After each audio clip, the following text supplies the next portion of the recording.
The Grand Hall of the Stellar Alliance High Council gleamed under the light of 3 artificial suns. Captain Gray stood at the center platform, his weathered scales reflecting the golden glow as he faced the semicircle of council members seated high above him. His old battle scars, usually hidden under his formal uniform, felt particularly tight today. They were memories of lessons learned the hard way, lessons he desperately needed these council members to understand. Distinguished members of the High Council, Gray began, his voice steady despite his rising concerns. I stand before you today, not as a decorated fleet commander, but as a survivor who has faced humans in combat. He paused, noting how several council members shifted uncomfortably at the mention of humans. Council Leader White leaned forward, his jeweled robes catching the light. Captain Gray, we understand your concern, but humans are confined to a single solar system. They lack faster-than-light travel. Their weapons are primitive compared to ours. Why should the mighty Stellar Alliance worry about such a species? Gray activated the holographic display in the center of the hall. Images flickered to life. The remains of Alliance warships, twisted and broken in ways that defied standard combat damage. These were from the border skirmishes 3 cycles ago. We lost 4 advanced warships to what we thought were simple mining vessels. The images shifted to show human ships, cobbled together from salvaged parts and mining equipment. They turned their mining lasers into weapons that could cut through our shields. They used their cargo haulers as rams, filling them with space debris and launching them at near-light speeds at our vessels. A younger council member, Green, laughed softly. Surely these were lucky accidents. Primitive beings stumbling onto effective tactics. Gray's inner eyelids narrowed. No, Council Member Green. This was adaptation. Innovation. The humans learned and improved with each encounter. Look here. He showed another image, this time of a captured human vessel. They reversed engineered parts of our technology from crashed ships, not to copy it, but to find its weaknesses. They don't think like us. That's precisely why they need our guidance, Council Member Blue interrupted.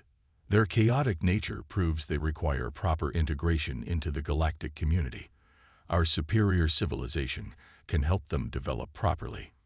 Gray felt his throat scales tightening in frustration. With all due respect, you're missing the point. In the border skirmishes, we lost 23 ships. The humans lost over 100, but they never retreated. They kept coming, kept adapting. Each loss taught them something new. Their soldiers would volunteer for seemingly suicidal missions just to test our defenses. He played one final recording. It showed a small human ship, badly damaged, its hull breached in multiple places. Instead of surrendering, the ship fired its engines at full power, deliberately overloading them to create an electromagnetic pulse that disabled 3 Alliance vessels. The crew survived that explosion, Gray said quietly. They had developed special shielding, sacrificed life support systems to power it.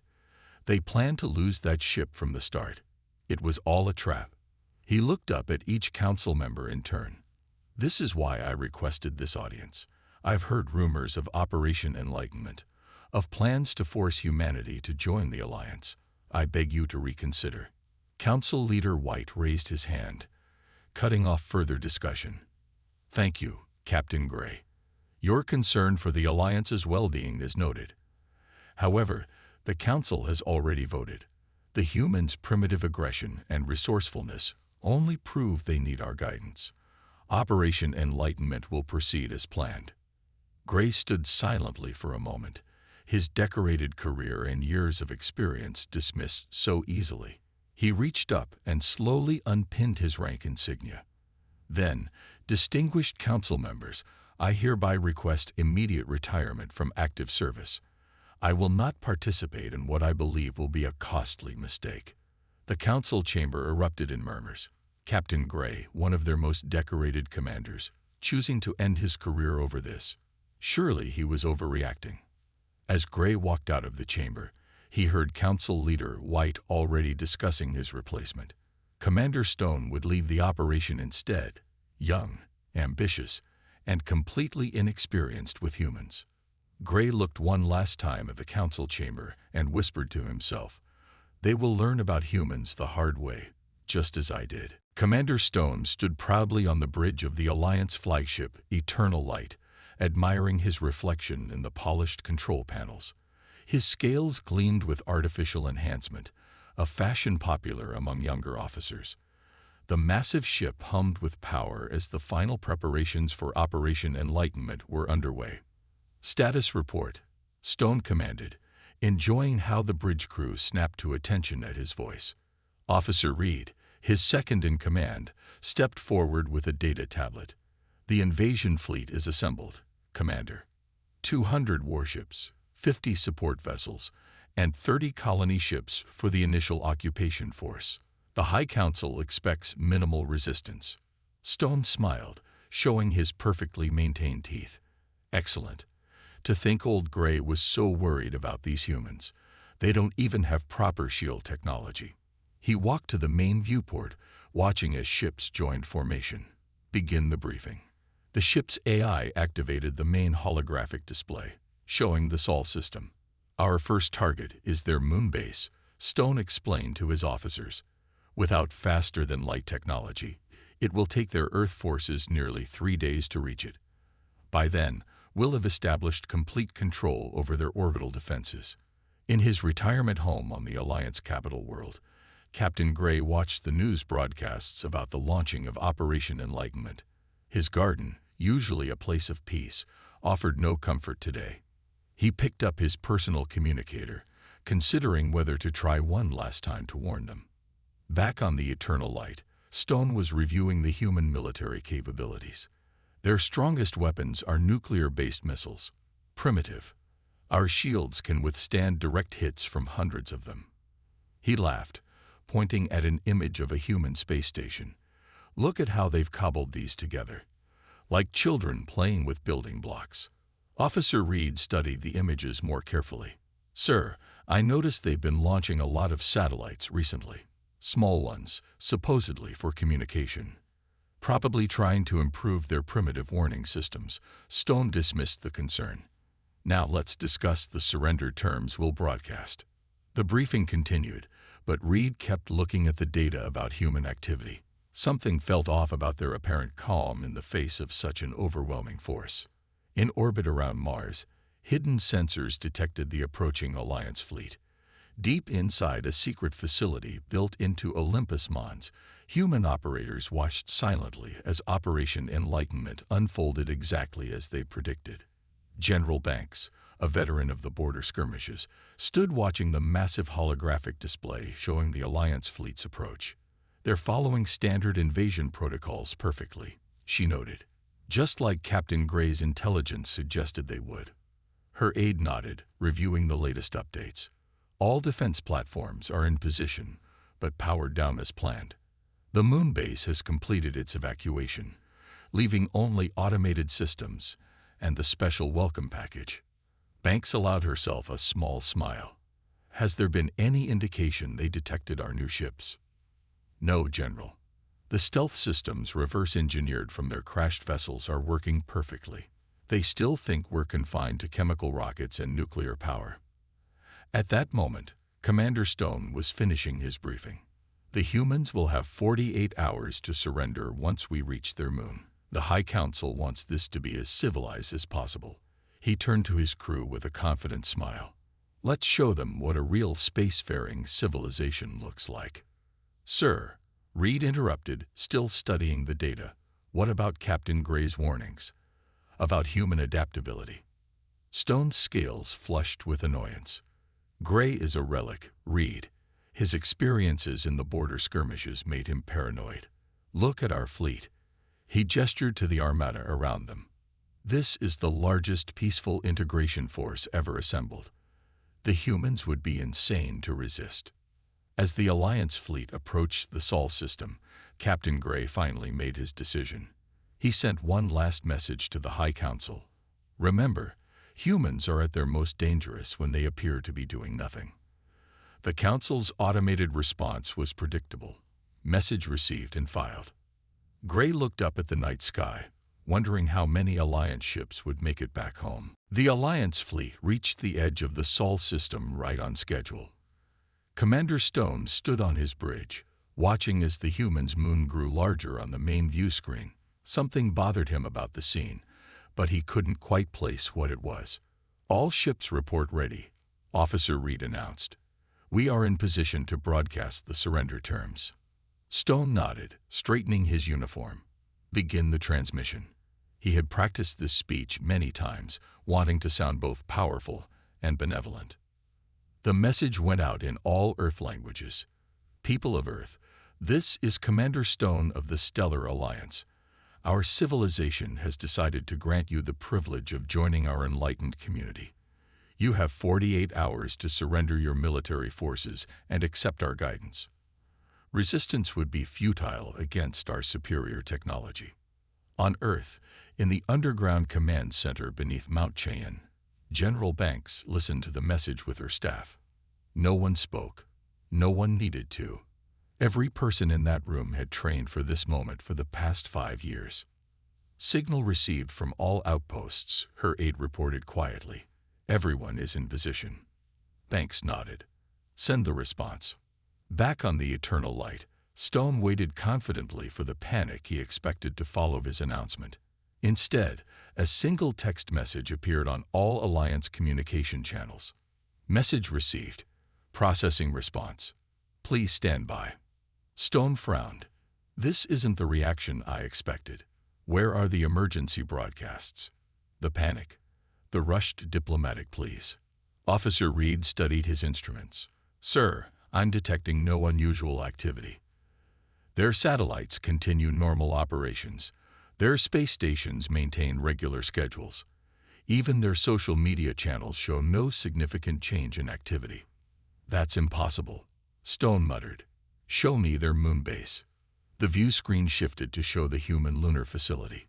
It appeared completely normal, with lights on and regular traffic moving between buildings under the protective domes. "Sir," Reed said hesitantly, "something feels wrong. This calm, it's unnatural." In his garden, Captain Gray watched the news feeds. Unlike the Alliance commanders, he recognized what he was seeing. The humans weren't acting like a primitive species facing superior forces. They were acting like predators waiting to spring a trap. Stone grew increasingly uneasy as hour after hour passed with no significant response from Earth. He ordered deep scans of the solar system, but found nothing unusual. The humans appeared to be going about their daily routines as if an alien armada wasn't parked on their doorstep. 24 hours have passed, Reed reported. Still no official response. Stone paced the bridge. "Launch probes toward their moon base. I want detailed scans of their defenses." The probes accelerated toward the lunar surface.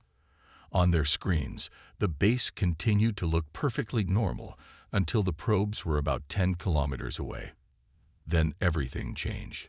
The entire lunar surface seemed to shimmer like a mirage. The moon base flickered and vanished, replaced by a massive array of unfamiliar technology.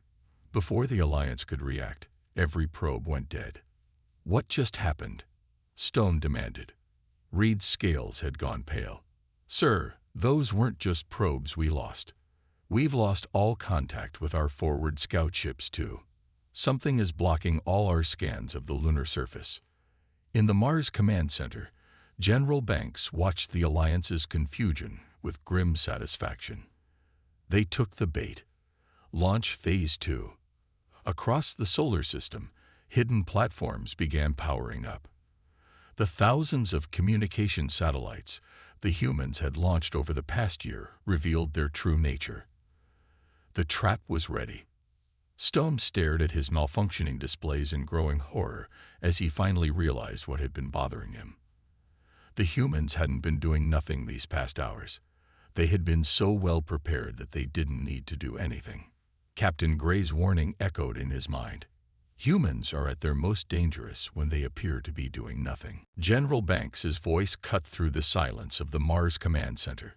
"All units, execute Operation Reverse Engineering." She watched as thousands of dots on the tactical display began to move. Each one represented a weapon the Alliance had never expected humans to possess. On the Eternal Light, alarms began blaring. Officer Reed's voice shook as he reported, "Commander, we're detecting energy signatures everywhere. Those satellites they launched. They're not satellites at all." Stone rushed to the viewport just in time to see the nearest satellite transform. Its innocent-looking communication panels split apart, revealing weapon systems built from salvaged Alliance technology.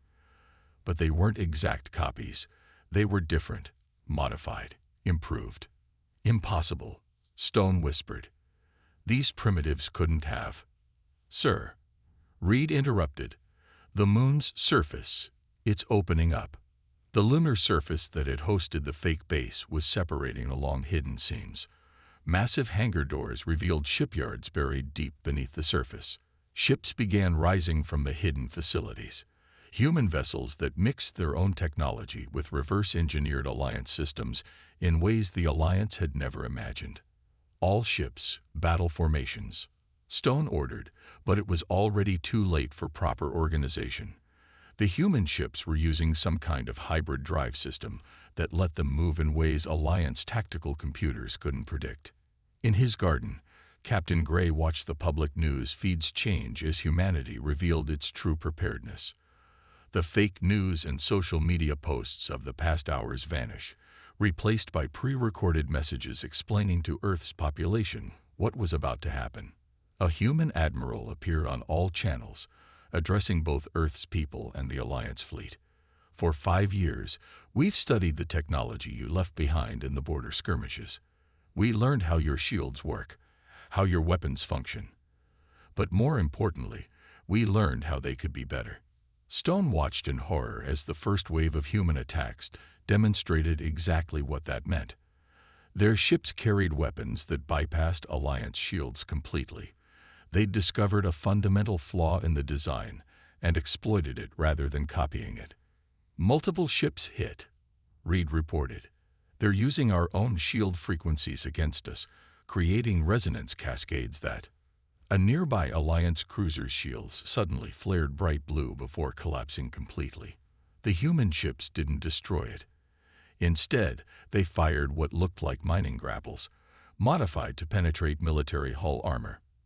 "They're boarding our ships," Stone realized. But why would these primitives? The answer came moments later as captured Alliance vessels began powering up again, their systems now under human control. They'd studied Alliance computer systems too, it seemed. In the Mars facility, General Banks received confirmation of the first phase's success. "Begin Operation Trojan Horse," she ordered. Across the solar system, seemingly innocent cargo containers and debris fields suddenly activated, revealing themselves as weapons platforms and strike craft. "Sir," Reed's voice was barely a whisper now, "we're detecting more ships coming from behind the sun, from the asteroid belt, from everywhere. They've turned the entire solar system into a trap." Stone thought about Captain Gray's warnings about human ingenuity. He'd dismissed them, just like everyone else. Now he watched as human ships demonstrated tactics that broke every rule of proper space combat. They used mining lasers modified to disrupt shield harmonics. Cargo haulers carried swarms of small, automated repair drones that they'd reprogrammed into boarding parties.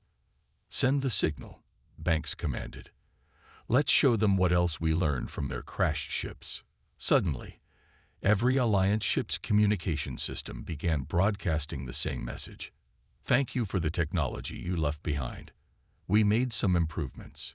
Would you like to see them?" Stone realized with growing dread that this wasn't just a battle, it was a demonstration. The humans weren't just fighting back.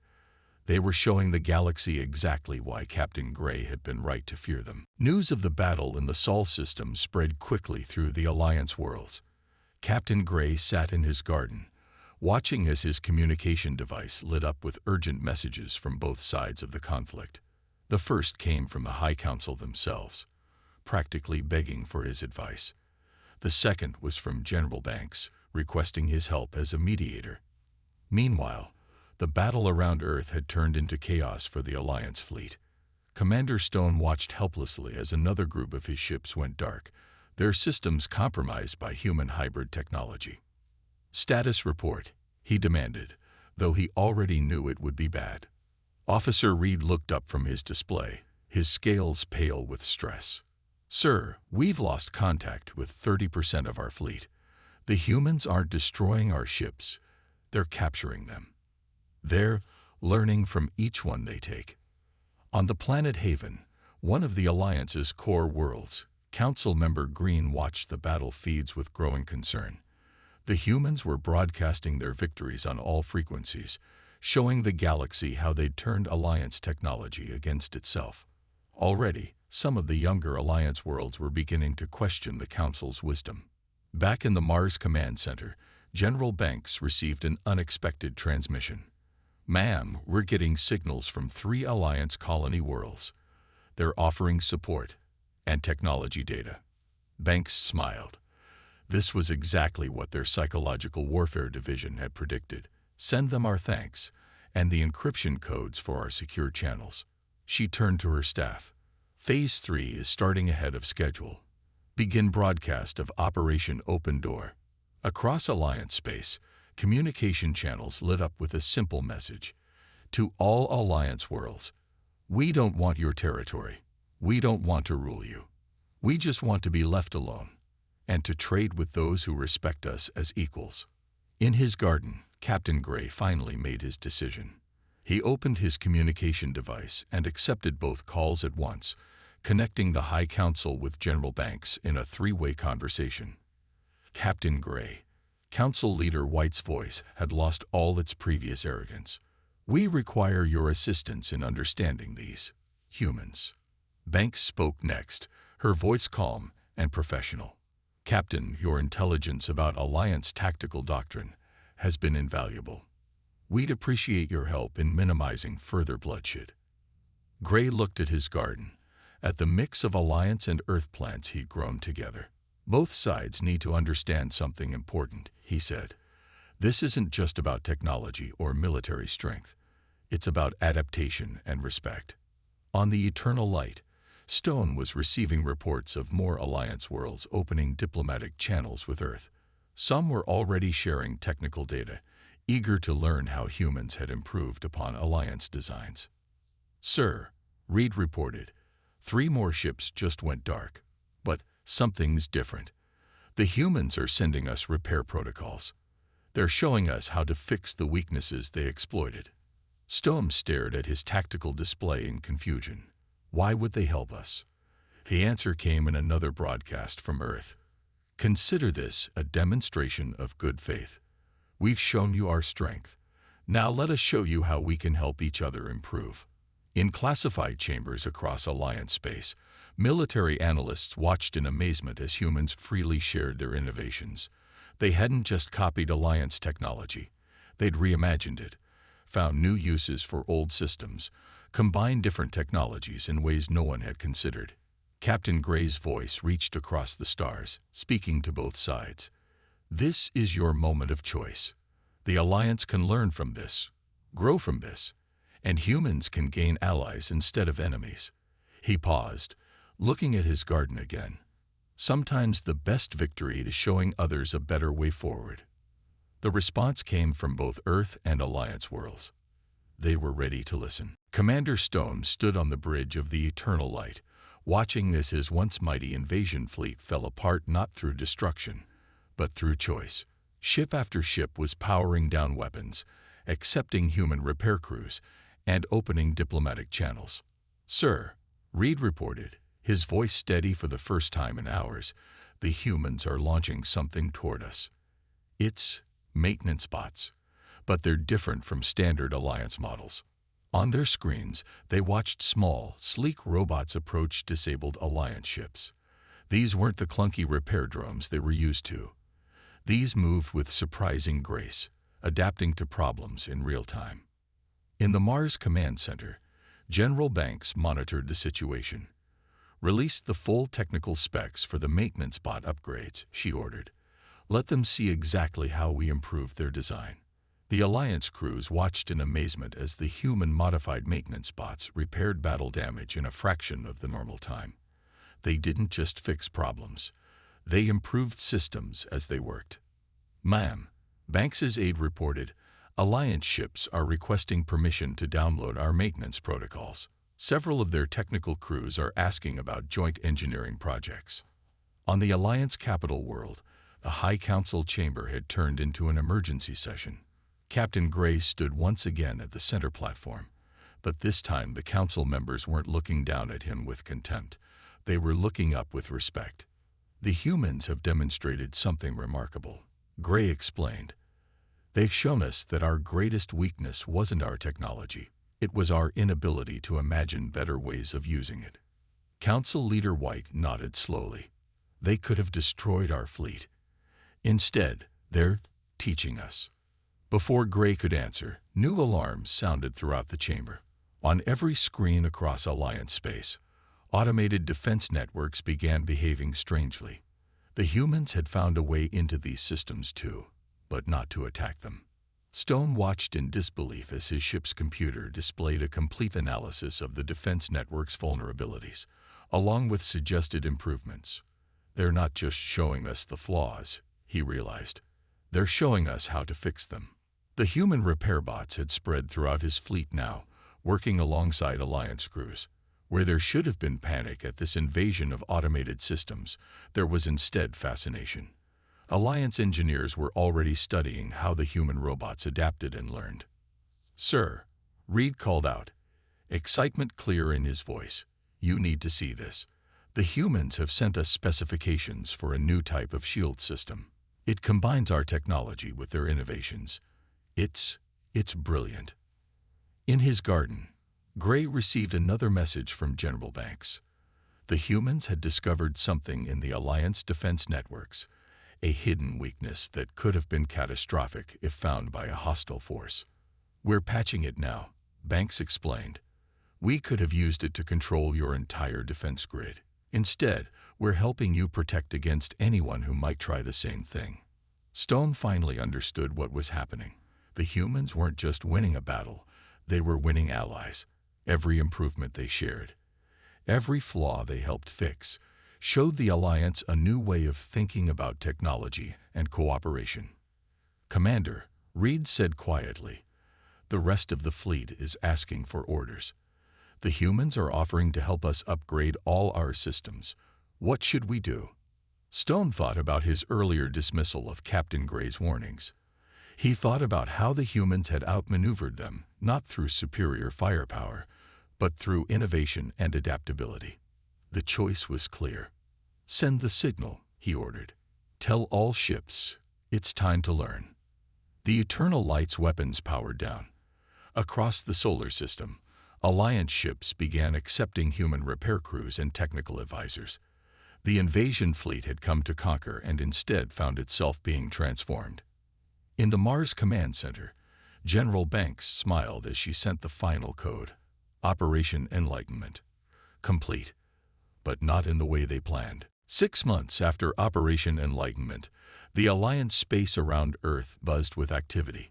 Where there had once been an invasion fleet, now there were joint research stations and trade ships. Captain Gray stood at the window of the new Earth Alliance Cooperation Center, watching vessels from both civilizations working together.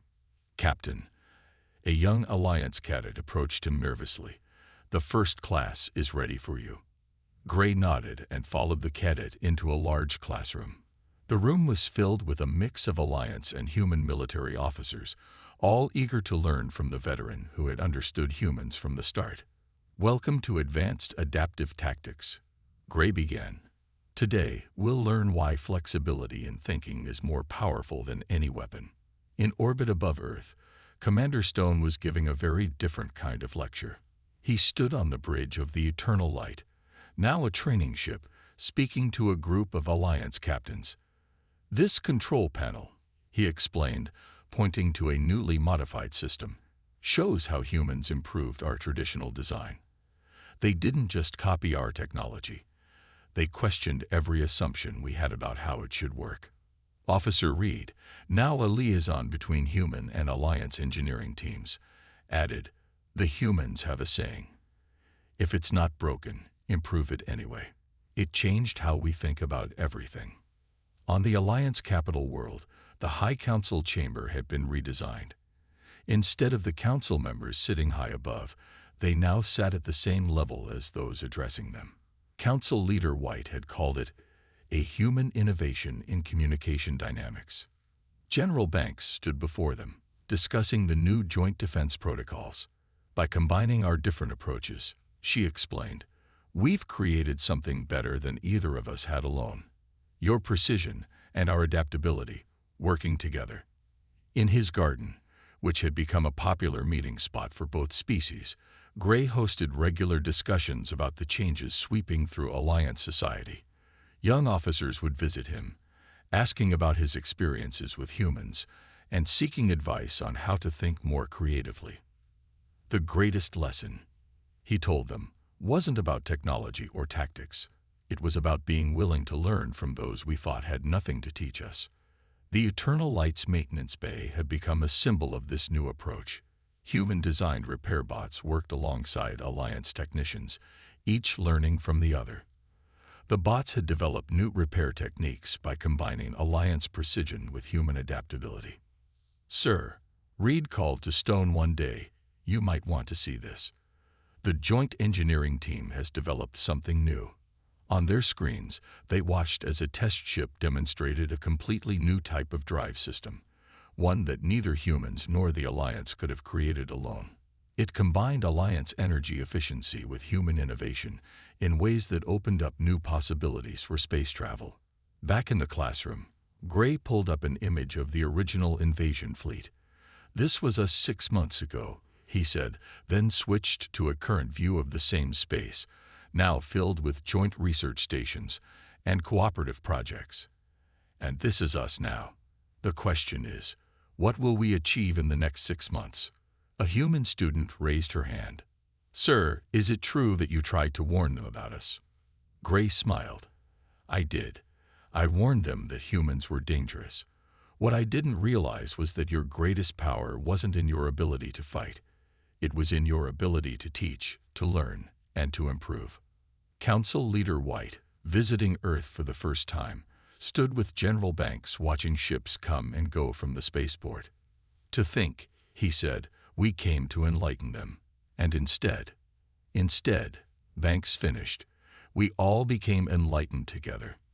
In his garden that evening, Gray added a new plant, a hybrid created by human and Alliance botanists working together. Like everything else that had grown from this unexpected collaboration, it was stronger and more vibrant than either of its parent species. He looked up at the stars, seeing not the separate territories of humans and the Alliance, but a galaxy full of possibilities they would explore together.